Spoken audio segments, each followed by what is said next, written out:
everyone. My name is Puneet and welcome to our YouTube channel Commerce Classes by Anup sir. And आज हम जो start कर रहे हैं, आज हम स्टार्ट कर रहे हैं कंपनी लॉ का topic membership in companies. Okay, so आपने प्रीवियस लेक्चर भी देखे होंगे. हमारे प्रीवियस लेक्चर में हमने सब्जेक्ट्स करवाए हैं कॉमर्स से रिलेटेड. ओके, अगर आप हमारे चैनल पे नए हैं तो आप चैनल को सब्सक्राइब कर सकते हैं ताकि आने वाली वीडियोस की नोटिफिकेशन आपको मिलती रहे.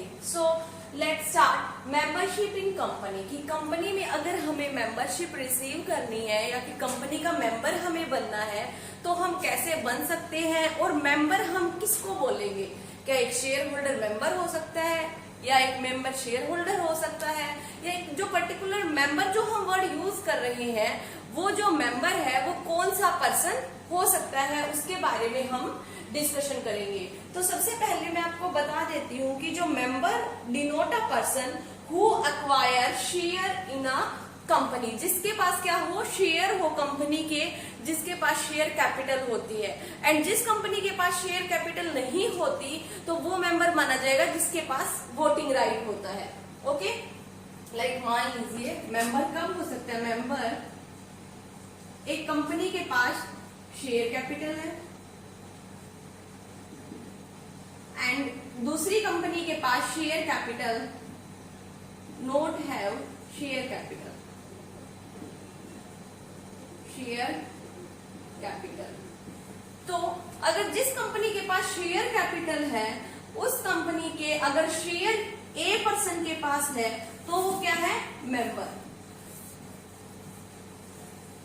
और यहाँ पे क्या बोला, जिस कंपनी के पास शेयर कैपिटल नहीं है तो मेंबर कब बोला जाएगा, अगर उसके पास, अगर यहाँ पे सपोज कीजिए बी पर्सन है, इसके पास वोटिंग राइट है, वोटिंग राइट, तो ये क्या माना जाएगा, मेंबर माना जाएगा. ओके, फर्दर हम डिस्कशन करेंगे कि जो अगर शेयर कैपिटल के अंदर मेंबरशिप पाने के लिए हमें क्या करना पड़ता है, क्या प्रोसेस रहता है और कब हम मेंबर मानेंगे एक पर्सन को कंपनी का. Okay, so let's start. First हम डेफिनेशन करते हैं. डेफिनेशन में आइए हम करते हैं. The subscriber of memorandum of a company. क्या होना चाहिए, सब्सक्राइबर होना चाहिए मेमोरेंडम ऑफ कंपनी, यानी कि जो हम कंपनी में मेमोरेंडम ऑफ एसोसिएशन तैयार करते हैं. ओके, तो जो मेमोरेंडम ऑफ एसोसिएशन होता है उसके अंदर पर्सन के सिग्नेचर होने चाहिए. Shall be deemed to have agreed to become a member. तो वो क्या माना जाएगा, मेंबर माना जाएगा. ओके, एंड सेकेंडली अगर हम बात करते हैं अभी आगे, become a member of a company and on its registration shall be entered as register of member. जो कंपनी का रजिस्टर ऑफ मेंबर होता है वहां पर उस पर्सन का नाम रजिस्टर्ड होना चाहिए. तो हम क्या मानेंगे, मेंबर ऑफ अ कंपनी मानेंगे. यानी कि हम मानेंगे कि हमारी कंपनी में एक पर्सन मेंबर है अगर उसका मेमोरेंडम में सिग्नेचर है and registration of member, register of member में उसका क्या है, नेम रजिस्टर्ड है. ओके, होप सो आपको यहाँ तक समझ आया होगा कि जो मेंबर होता है वो क्या होता है. ओके, सो हम नेक्स्ट डिस्कशन करते हैं. अभी कंक्लूजन फॉर्म में डिस्कशन करेंगे कि हमने डेफिनेशन को पढ़ के क्या कंक्लूजन निकाला, क्योंकि अगर हम पेपर पॉइंट ऑफ व्यू से करें तो हमें कंक्लूजन पता होना चाहिए पॉइंट टू पॉइंट, क्योंकि जो कंपनी लॉ हमारा सब्जेक्ट होता है उसके अंदर हमें पॉइंट टू पॉइंट हमें लिख के आना होता है, जो भी परफेक्शन के साथ. तो अभी हम पॉइंट्स डिस्कशन करते हैं कि कौन हमारी कंपनी का मेंबर हो सकता है. Firstly those who have been allotted the company share. जिस कंपनी के पास शेयर कैपिटल है तो वो मेंबर कब होगा, जब अलॉटेड होगा उसको कंपनी के शेयर्स. सेकंड अगर बात करें तो who name has been entered in the company register of member. अगर रजिस्टर ऑफ मेंबर में उस पर्सन का नाम रजिस्टर्ड किया गया है तो वो मेंबर माना जाएगा. Third one is who have subscribe to the company's memorandum of association, यानी कि मेमोरेंडम ऑफ एसोसिएशन में उसके सिग्नेचर होने चाहिए. And fourth one is those director who have notified the register that they have brought qualified share. यहाँ पे मतलब हुआ कि अगर कोई भी क्वालिफिकेशन बना रखी है कि अगर आप इतने क्वालिफाइड शेयर को परचेज कर लेते हो तो आप मेंबर माने जाओगे। तो अगर कोई भी डायरेक्टर क्वालिफाइड शेयर को परचेज कर लेता है तो भी वो क्या माना जाएगा, मेंबर माना जाएगा। तो ये था हमारा सारा मेंबर के बारे में कि एक कंपनी का जो मेंबर है वो कैसे बन सकता है, और कंक्लूजनली हम अगर मान के चले तो क्या क्या पॉइंट्स हमें कंसीडर करने पड़ते हैं। ओके, सो नेक्स्ट अब हम करते हैं टेस्ट ऑफ मेंबरशिप। ये मैं यहां से रफ कर रही हूं, आपने नोट कर लिया होगा। Is test of membership. अब हम बात करते हैं कि हम मेंबरशिप की टेस्टिंग कैसे करेंगे। हमारा नेक्स्ट टॉपिक है कि टेस्ट ऑफ मेंबरशिप। ओके, तो फर्स्ट पॉइंट इसके अंदर क्या कंसीडर करेंगे हम कि अगर हमें मेंबरशिप को टेस्ट करना हो तो हम किस तरीके से टेस्ट करेंगे।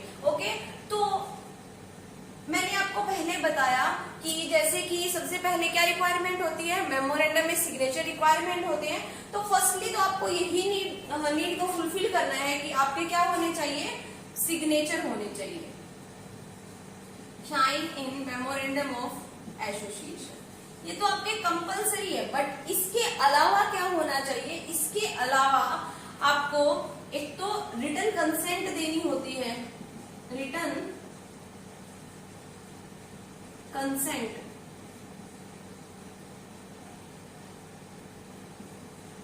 given by the member, and second,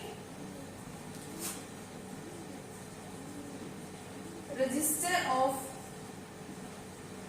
member में आपका नेम मेंशन होना चाहिए। ओके, तो ये हमारे पास दो कंडीशन आती है कि जो मेमोरेंडम ऑफ एसोसिएशन में तो हमारे सिग्नेचर होने ही चाहिए, but written consent to become a member, कि आप मेंबर बन गए हो इसकी आपको रिटन कंसेंट देनी पड़ती है। एंड रजिस्टर ऑफ मेंबर में आपको रजिस्ट्रेशन करवाना पड़ता है अपने नाम से।